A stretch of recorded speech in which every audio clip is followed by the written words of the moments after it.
Hey, what's up everybody? Welcome back to another episode of Decked 101. I'm Greg Randolph, the marketing guy, and in today's video, I'm gonna walk you through the installation process for putting the new DECKED CargoGlide 600 and 1500. You will know it's the new 600 and 1500 by looking at the front of it. It'll look like this. There'll be these nice molded pieces in the corner, as well as a handy center grab handle. Pretty obvious. If your product does not look like this is not your video. Go back to the videos and find the one that's for you. This is a very easy installation. You're only gonna drill a handful of holes. You're gonna use some plus nuts, and there's a few things you need to be aware of. One, if you have a drop-in plastic liner, a bed rug, a rubber mat, or whatever in there, that's gotta go. You're not gonna need it anyway, but it won't work with this installation. If you have a spray-in liner, no sweat at all. If you are driving an electric vehicle, please make sure you know where those battery components are located before you start drilling holes in your truck bed. And on the same note, look, unmarked hazards may exist, so please understand where your fuel line and your fuel tank and those things are in your truck. You may run into some obstructions in your bed. It's impossible to know with all the different variations of truck beds out there, what exactly your truck bed has lying underneath it. So have a look, drill carefully. Typically, it doesn't happen, but it can. You're not trying to keep water inside your bed anyway. If you drill a hole and need to drill another one, it's not the end of the world. All right, so let's get to it. It's a really easy process, but just read the instructions. Like installing anything, just look at the instructions. This video does show you how to do it, but it's good to have those handy. All right, so let's get after it. To get this job done, you're going to want a classic American tape measure, a marking pen, a knife or box cutter, 5/16 and 1/2 inch drill bits, and a drill stop for each.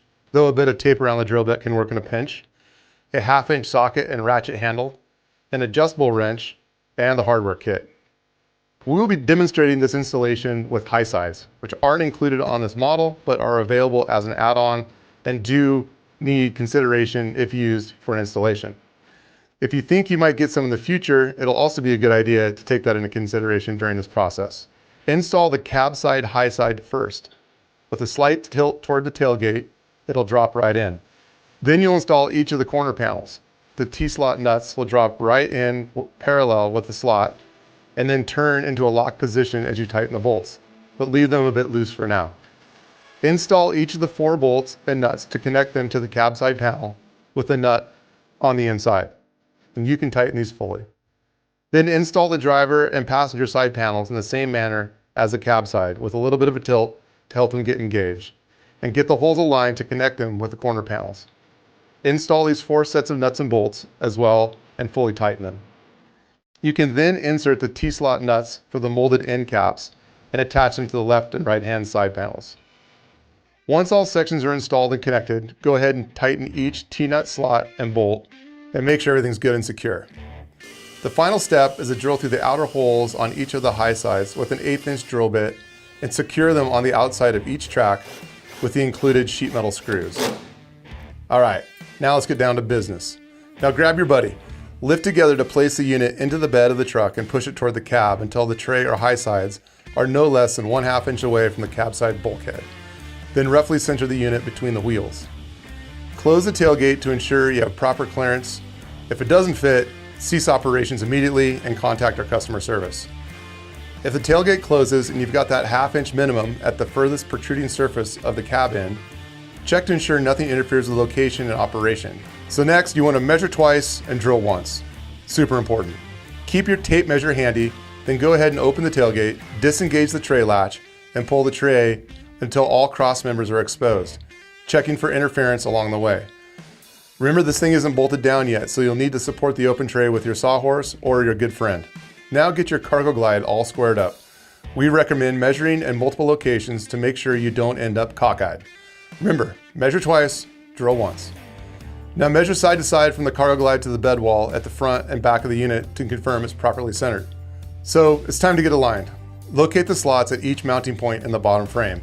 You've got options, so choose fastening positions through the bottom frame that are nearest the center of the top of the floor rib.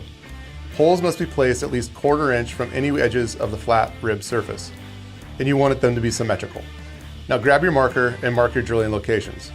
Drill, baby, drill. Grab your drill bits and drill stops.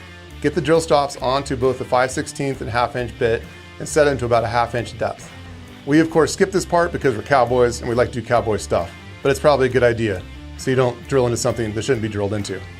Use the frame as a guide to drill pilot holes in the 4 mounting locations with the 5/16 bit. Slide the CargoGlide frame a few inches out of your way and use a 1/2 inch bit to enlarge the holes you just made. Use high speed and low pressure. Seal the raw edges with primer included in your hardware kit. We also didn't do this, but whatever, it's a truck bed. Insert a plus nut anchor into each hole. The order of parts looks like this. Using your crescent wrench, hold the plus nut compression tool in place. Use a ratchet with a 1/2 inch socket to tighten the bolt into the plus nut. As you tighten the bolt, you will first feel strong resistance, then the resistance will get lighter, and then you'll feel more strong resistance come on again, which means it's time to slow down as it crimps the plus nut anchor under the vehicle bed. You want it snug, not over tightened. This will ruin the plus nut. After the plus nut has been fully crimped, remove the bolt and repeat on the other 3 mounting locations. Move the frame back into place over the plus nuts. Place the washers on each of the 5/16 bolts. Get your 1/2 inch socket, ratchet handle, or impact driver. Install the bolts through the mounting hole in the frame and into the plus nut. Snug them up, but don't fully tighten. After they're all snug, check that you like what you got, and then fully tighten each securely in each of the mounting positions, being sure the frame doesn't shift in the process. Again, this is not a torque fest. Fight the urge to crank them down, just get them really good and snug. As always, we recommend practicing safe storage, so check your work prior to placing any cargo on the tray. You may find when the CargoGlide is loaded, the handle latch release may be harder to squeeze. This is intended to keep the tray from moving while stowed. To free it, simply apply a little pressure on the tray towards the cap side while squeezing the handle and it'll come right open. Now have a look at your tailgate to CargoGlide tray clearance. You'll be looking for a minimum 1 inch gap between the lowest point of the extended unloaded tray and the highest point of the tailgate. If you don't like it, it's a little too low, and you have a 52 to 73 inch long CargoGlide, grab a 3/16 and 1/4 inch hex wrench and a 9/16 socket. Slide the tray out until the stop bracket clears the bottom frame channel. Remove the stop bracket with a 1/4 inch hex wrench from the inside and place it in the threaded inserts on the outbound side. Make sure you do this on both sides, as these importantly keep the tray from sliding all the way out. Slide the tray in and lift and push it backwards towards the cab until you can rest the bracket on top of the frame. Remove the tailgate roller axles, nuts, thrust bearings, washer, and rollers from both sides using the 1/4 inch hex wrench and the 9/16 socket. Reinsert this assembly into the upper mounting holes in the bottom frame and replace all parts in the same order on both sides. Now lift and pull the tray slightly towards the tailgate and let the brackets slip through the frame and under the lip on the mounting tube. Lastly, as always, check your work. Slide the tray into a locked position and test to make sure everything is functioning properly. All right, there you did it. Ta-da, we told you it was gonna be easy. Hopefully you had a good time. Hey, and if you have any questions about this installation, deck products, or anything deck related, or even a deep thought you'd like to share with us, please hit us up on the socials, chat, comments, emails, GPT, whatever it is that you wanna use to communicate with us. We're here to help. We even answer our phones. So thank you for being a customer.